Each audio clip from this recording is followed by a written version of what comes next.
তো 12 পাড়ার এদিকে এসে দেখি যে একটি পাগল রাস্তায় হাঁটতেছে। পিছন থেকে কিন্তু অনেক গাড়ি মেরে চলে যেতে পারে, কিন্তু কোনো ভয় পায় না। তো আমিরাবাদের একটু ভিতরে গিয়ে দেখলাম যে অনেক সুন্দর একটি মসজিদ, আর এই মসজিদটি কিন্তু স্থাপিত আছে দক্ষিণ হরিপুর পশ্চিম পাড়া, এবং এই মসজিদের নাম কিন্তু বাইতুত তাকওয়া জামি মসজিদ। বিশেষ করে মসজিদের সামনের জায়গাটা কিন্তু অনেক সুন্দর ছিল। তো আমিরাবাদ থেকে ইটাখোলা পর্যন্ত কিন্তু পুরোটা রাস্তার প্রাকৃতিক সৌন্দর্য খুবই ভালো লেগেছে। তো এই রাস্তা দিয়ে যে আসবেন রাস্তাটা কিন্তু খুবই ভালো, এবং কি আমাদের দাউদকান্দির ভিতরে সবচেয়ে বেশি ভালো চা খেতে চাইলে এই দোকানে আসতে হবে। এই দোকানটা কিন্তু ইটাখোলা জিংলাতুলি। তো এই গ্রামের অনেকের কাছ থেকে শুনেছি যে ওনাদের গ্রামে সবচেয়ে বেশি ভালো চা এই দোকানই পাওয়া যায়। তো ইটাখোলা এসে আবার আমার সাইকেলটা লিক হয়ে গেল। তো আমার এই সাইকেলটা খালি কয়েকদিন পর পরে নষ্ট হয়। কয়েকদিন আগে কিন্তু আমার এই সাইকেলের প্যাডেলটা ভেঙে গিয়েছিল, এখন আবার চাকাটা। আসসালামু আলাইকুম guys, welcome to another blog video. So guys বরাবরের মতন আরেকটি নতুন ব্লগ ভিডিওতে আপনাদের সবাইকে স্বাগতম। সো গাইস আজকে যাচ্ছে আমিরাবাদ দিয়ে ইটাখোলা। পুরো ভিডিওটি দেখবেন, আশা করি ভিডিওটি ভালো লাগবে। ভালো লাগলে সবার কাছে শেয়ার করে ছড়িয়ে দিবেন। তো সাইকেল চালিয়ে প্রথমেই আমাদের শহীদনগর স্ট্যান্ডের সামনে এসে পড়লাম। তো আজকে কিন্তু মেন রাস্তা দিয়ে সাইকেল চালিয়ে সেই জায়গায় যাব। তো মেন রাস্তায় উঠে আমিরাবাদের উদ্দেশ্যে রওনা দিয়ে দিলাম। তো যাওয়ার পথে কিন্তু আমাদের উগিলাতে অনেক বড় একটি মার্কাজ মসজিদ আছে। তো ভাবলাম যে মার্কাজ মসজিদ থেকে সাইকেল নিয়ে ঘুরে আসি। তো সাইকেলটাকে এই পারে এনে মার্কাজ মসজিদের উদ্দেশ্যে রওনা দিয়ে দিলাম।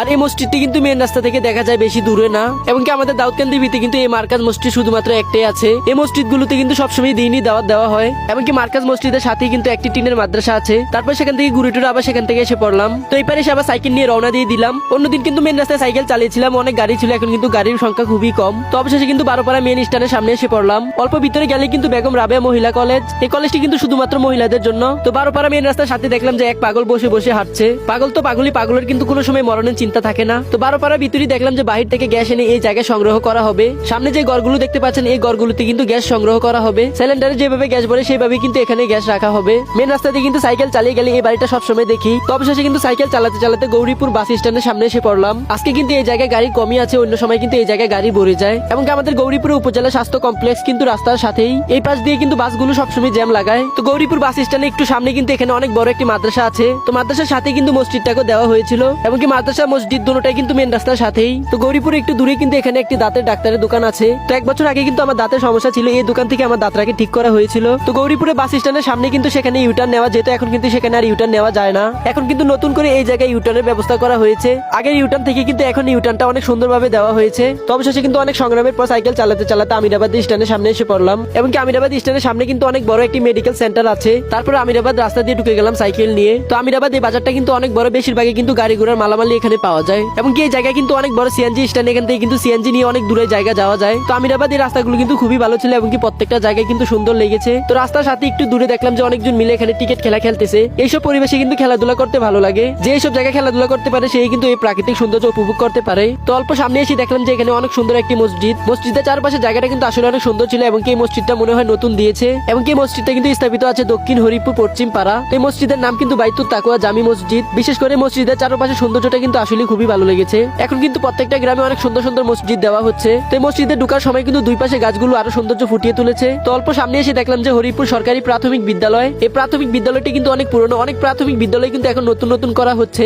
তো আরেকটু সামনে এসে দেখলাম যে আমিরাবাদ সাজলিয়া দরবার শরীফ। ভিতরের জায়গাটা যে এত সুন্দর হবে ভাবতে পারিনি, জায়গাটা কিন্তু আসলে অনেক সুন্দর ছিল। মসজিদটা যেমন সুন্দর, মসজিদের সামনে কিন্তু অনেক বড় একটি মাদ্রাসা আছে, এবং কি মাদ্রাসার নাম কিন্তু আমিরাবাদ সাইদিয়া সাজলিয়া দারুল কুরআন মাদ্রাসা ও এতিমখানা। তো সেখান থেকে ঘুরে টুরে আবার রওনা দিয়ে দিলাম আরেক জায়গার উদ্দেশ্যে।